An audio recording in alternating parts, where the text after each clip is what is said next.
and welcome to this episode of FederationX. I'm Rebecca.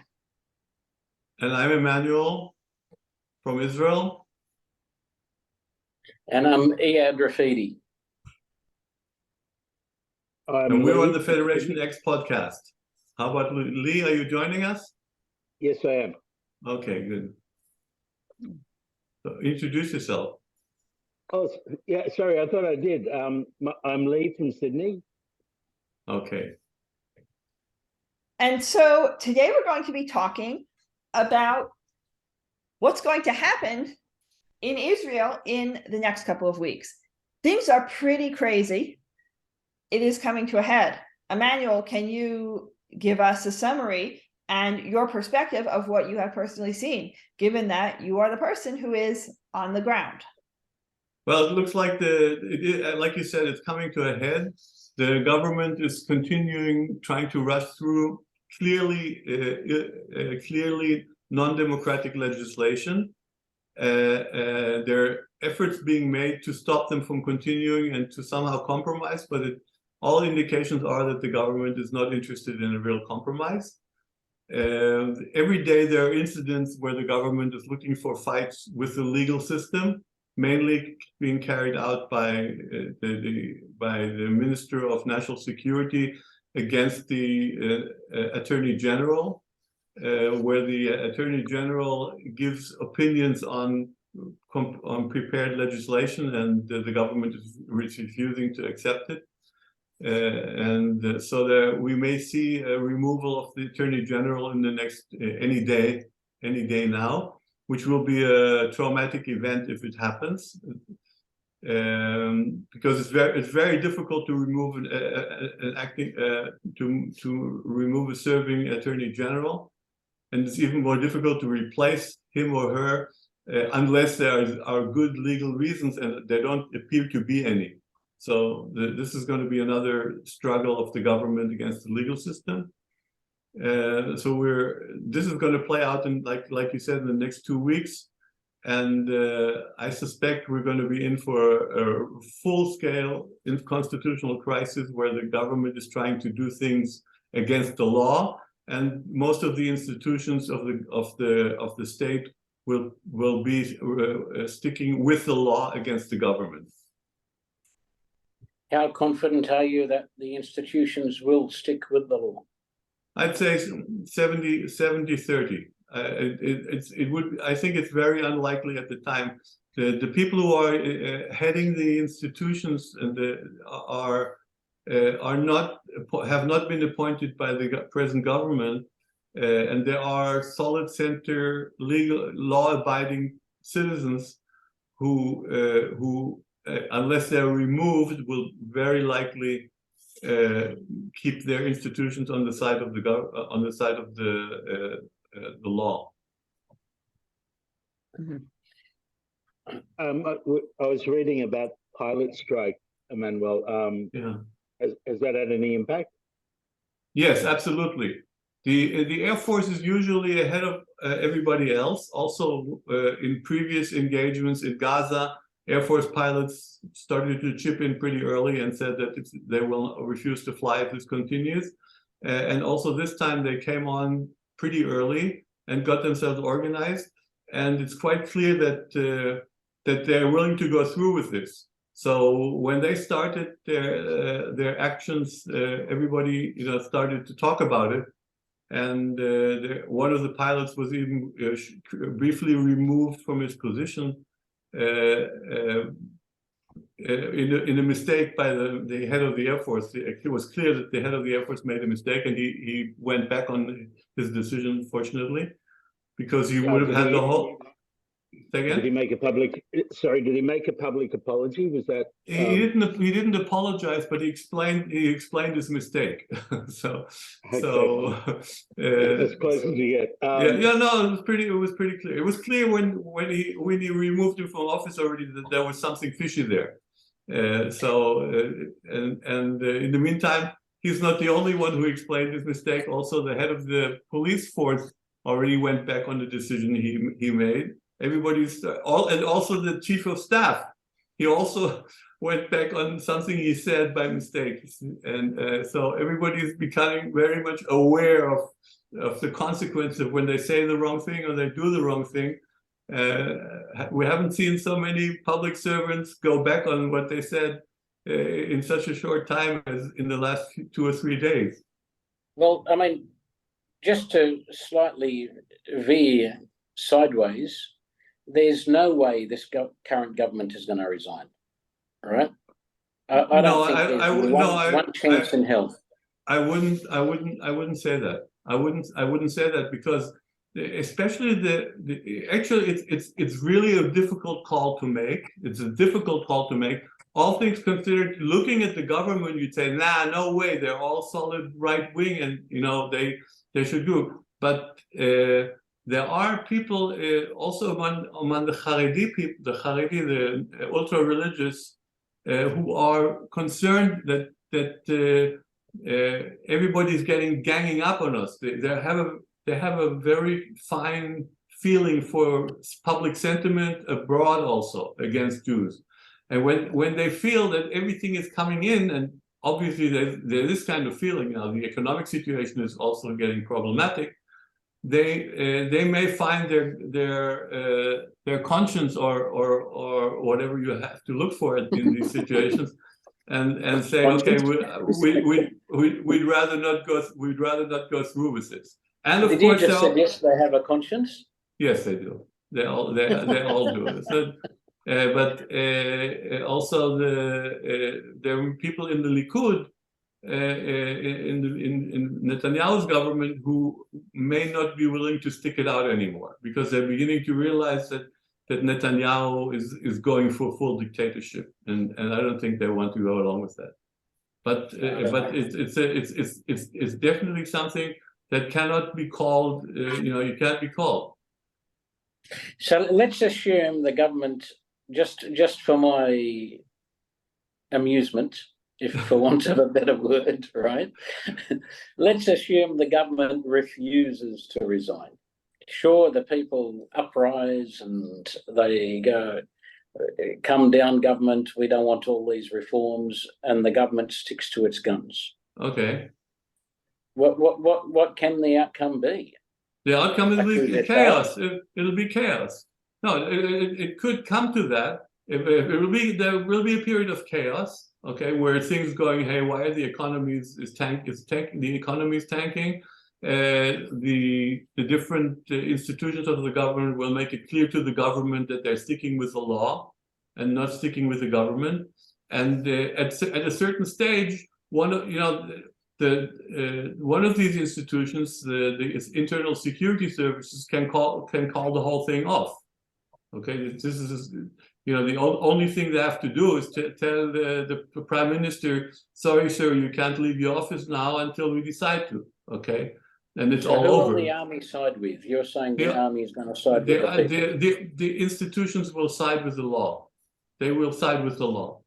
I'm not saying that there won't be individuals or even smaller individual units that won't go along with that or will raise the thing, but the big body and the elite units and the Air Force and the Navy, and they're all going to be with the law. So clearly, more than 50% of the nation voted for the rebel that is now. No, not 50%. It's less. First of all, they didn't vote for the change in the system. Okay. Yeah, but they voted for these people. They have. Yeah, voted for these people. Yeah, they voted for these people, but these people are now doing something they didn't say they were going to do when they were running for Knesset, and they are not dealing with any of the real big problems which are now which have to be dealt with, like the economy. They said one of the things they want to do is lower the cost of living. They're not doing that. The cost of living is going up. Okay, what they're doing to the economy is causing havoc, which is called exactly Netanyahu's constituency is being harmed most by what's happening in the economy. All right. Yeah, but I mean, there's many examples all around the world where dictatorships have come in to a great economy, destroyed it. Yeah. But the dictatorship managed to overpower the people, right? Yeah, but you need the dictatorship needs for that support by the elites. It doesn't have the support by the elites. Absolutely not. Not only doesn't have the support of the elites, it has total resistance by the elites and very strong resistance and very strong elites. It's not only even if some tycoons may like the idea of a dictatorship because they get some benefit from it, if you have the Air Force, the Navy, and also the Army and the police and the Internal Security Service and the Mossad on the other side, you won't be able to do it. The government can't do it. What I'm pointing to is there are obviously people that want this and people that don't want this. Mm-hmm. I'm not saying I know the demographics of what wants it and what doesn't want it. Right? It's not the demographic so much. It's not the demographic so much as it's the power. Okay, the people who are against it are those who are have more access to power, have more access to more power than the people who are in favor of this. So you don't think a civil war is likely? There may be isolated incidences of violence. But I don't think there won't be a full-scale civil war, because the power imbalance is too big in favor of those who are against the changes. All right, and you are 100% sure of that? No, I'm not 100% sure of anything, but that's my estimate based on what I see and hear, and of what people who have access to more knowledge also say. Yeah. And yes, I'm a Palestinian in Australia, so I'm not in Israel or the occupied territories or the illegally annexed territories, all right? Mm-hmm.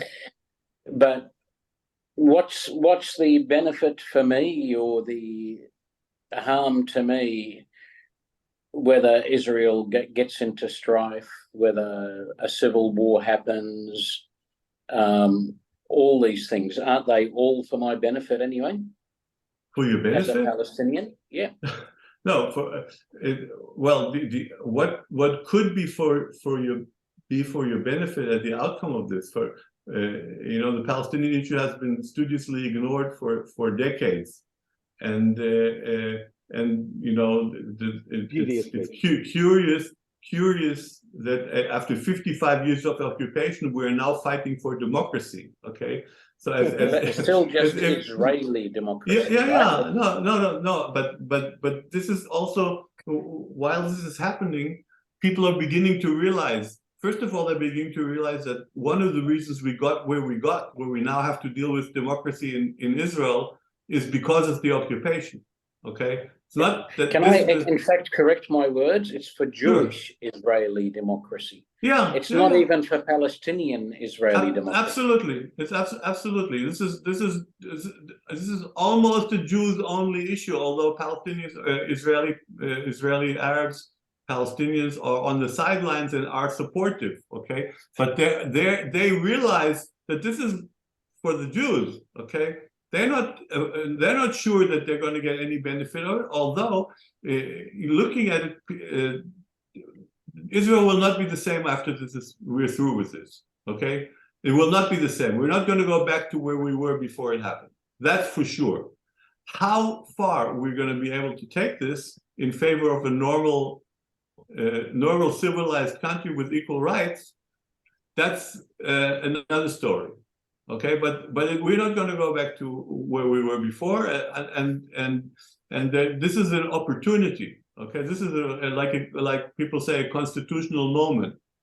So we just have to make sure, and I think also the world and also the different diasporas have to chip in on it to make sure that Israel doesn't get rid of the problem right now and say, okay, we saved democracy, bye.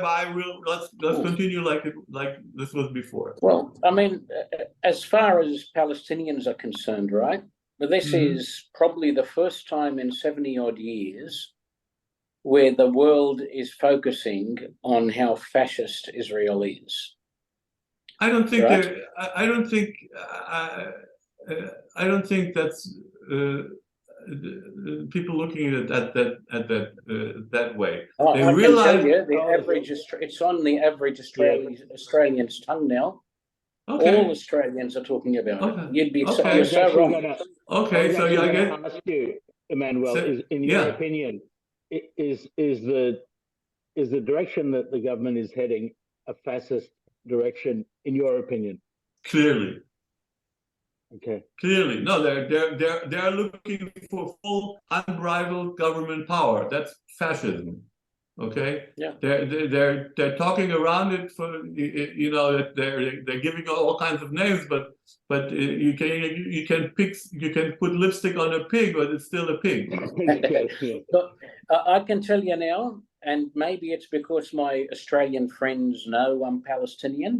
Mm-hmm. But without me raising the issue of what's happening in Israel, they raise it.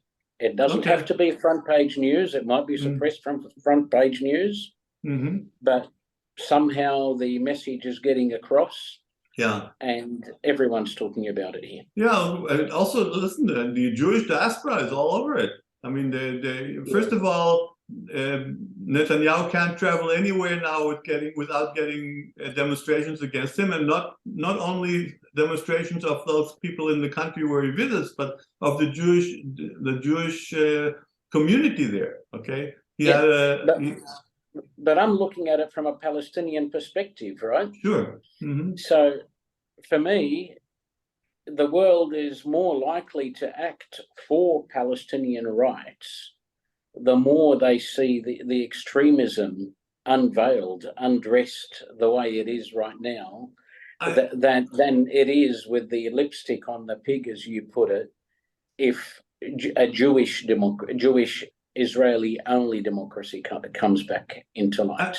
I don't think I don't have a feeling right now that at this time the world who is concerned about what's happening in Israel is concerned about the Palestinians. I think the world. I'm not sure that's right. Okay, it would be better if they're also concerned about the Palestinians. But my feeling is that the world, the democratic world, is concerned about Israel as a democracy. They didn't recognize it as a non-democracy before. They realize now it may not be a democracy for much longer, so they're very worried about this because democratic countries are worried about the other democratic countries. They don't look at it as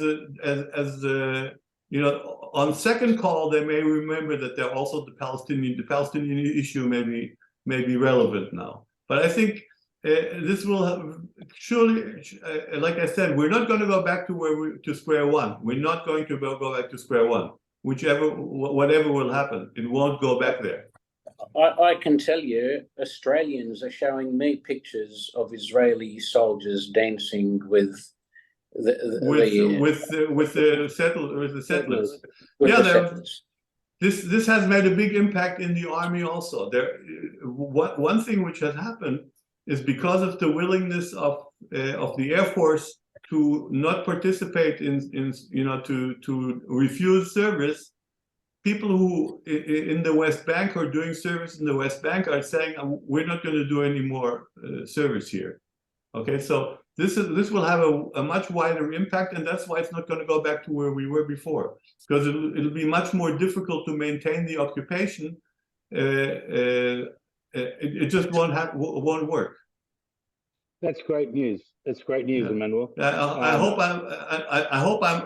I'm pretty sure I'm right about that. We're not going to go back to square one. I mean, this cannot be changed.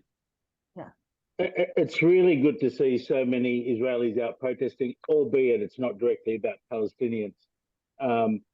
But the fact that